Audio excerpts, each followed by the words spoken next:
Imagine waking up at 3 in the morning with a tooth pulsing so hard you can feel your own heartbeat behind your jaw.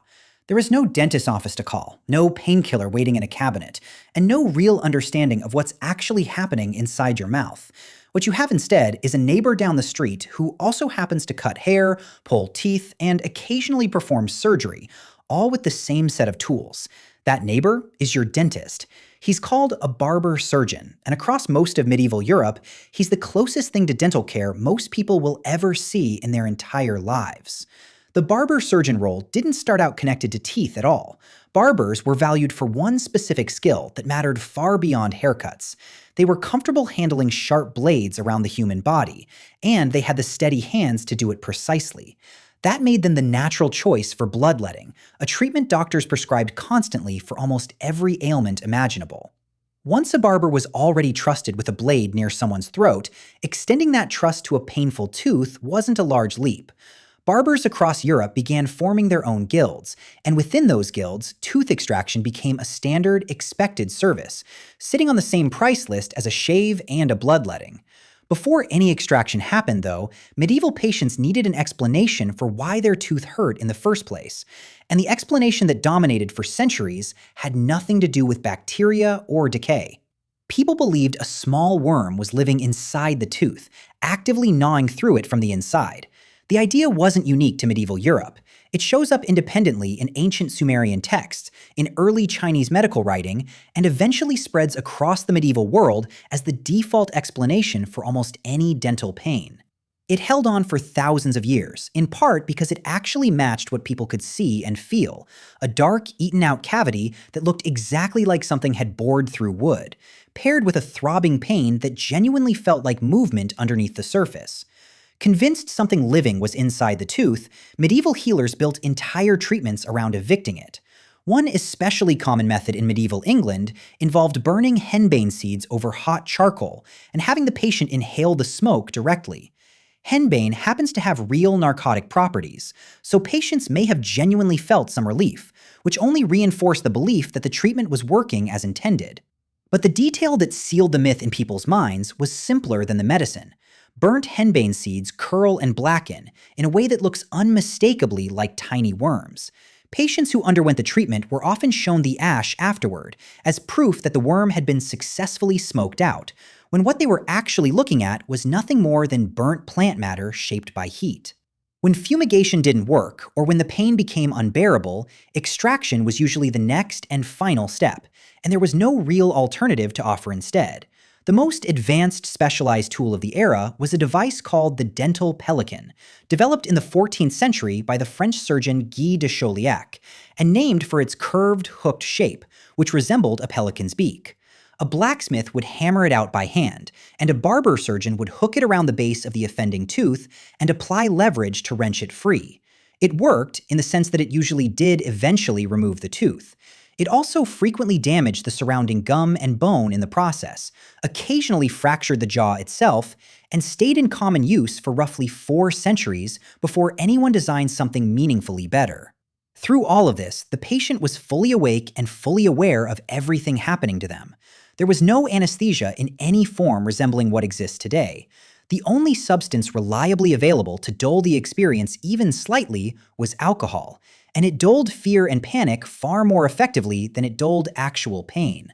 People undergoing extraction were typically held down, sometimes by the barber surgeon's assistants, sometimes by family members who'd come along specifically for that purpose, while the procedure happened in real time, with the patient's only real defense against the pain being whatever they could grit through. Pain didn't disappear the moment the tooth came out either, and chronic dental pain in the weeks and months before an extraction was its own ongoing battle. Clove had genuine value here, more than most other remedies people reached for.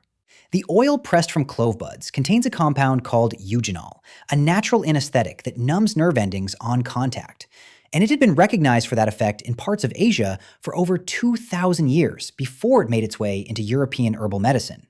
Crushed garlic, applied directly to a sore tooth or gum, was another widely used remedy, valued partly for whatever mild relief it offered, and partly because garlic had a long-standing reputation as a general protector against illness of almost any kind.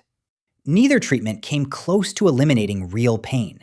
But both genuinely did something, which is more than most other medieval remedies for any other ailment could claim. None of this stayed confined to the poorest corners of medieval society either. Wealth bought better food, softer living conditions, and faster access to a barber-surgeon when a problem started. But it didn't buy a fundamentally different treatment. A noble with a rotting tooth still ended up in the same Pelican, held down by the same kind of assistants, treated by the same barber-surgeon class that treated everyone else. Dental pain was one of the rare medieval experiences that didn't sort itself neatly along the lines of class and money. Before any of that, though, plenty of people tried prayer first. The patron saint most commonly invoked against toothache was Apollonia, an early Christian martyr said to have had all of her teeth violently knocked out for refusing to renounce her faith.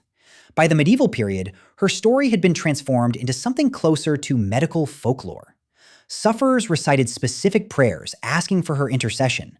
Objects claimed to be her actual teeth were sold as toothache cures, and her image, always shown holding a pair of forceps with a tooth gripped between them, became a familiar sight in churches across Europe.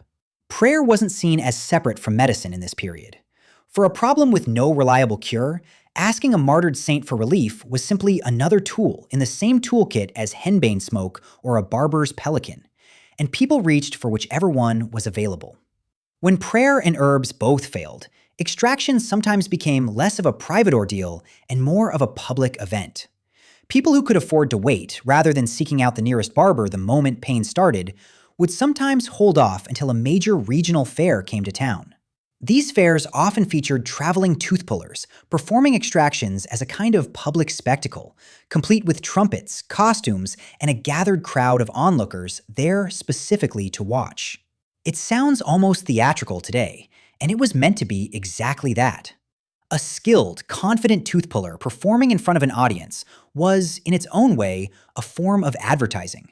Proof of steady hands and a fast extraction in an era with no other way to verify a stranger's competence before letting them near your mouth with a pair of forceps. What eventually broke this system apart wasn't a single dramatic invention, but slow institutional pressure. Surgeons increasingly wanted to distance themselves from barbers as their own field professionalized. And by the 1400s, a series of decrees in places like France began stripping barbers of the right to perform more complex surgical procedures, while still allowing them to keep bloodletting, cupping, and tooth extraction. The two professions stayed legally tied together for centuries afterward. In England, barbers and surgeons remained part of the same shared guild until 1745. And the very last documented barber-surgeon in Europe didn't die out as a working professional until 1820, a startlingly late date for a trade most people assume vanished sometime in the deep medieval past. The toothworm myth took even longer to fully disappear. It wasn't seriously challenged until the 18th century, when the French dentist Pierre Fauchard began examining decayed teeth directly and arguing that what people were seeing wasn't a living creature at all, but ordinary physical decay. Even after his work spread, the belief lingered among ordinary people well into the modern era in some regions, a reminder that medical superstition rarely disappears the moment someone proves it wrong on paper. It disappears once people stop needing an explanation badly enough to keep believing the old one. What stands out most about medieval dentistry isn't really the pain, although the pain was real and constant and almost never optional. It's how reasonable the whole system seemed from the inside. People built a genuine explanation for what was happening to them, found tools that were the best available technology of their time, and developed remedies that, in at least a few cases like clove oil, happened to land on something real almost entirely by accident. They didn't have anesthesia, and they didn't have any real understanding of bacteria, but they had a working theory, a trained professional, and a tool built specifically for the job. For 1,000 years, that was simply what going to the dentist meant.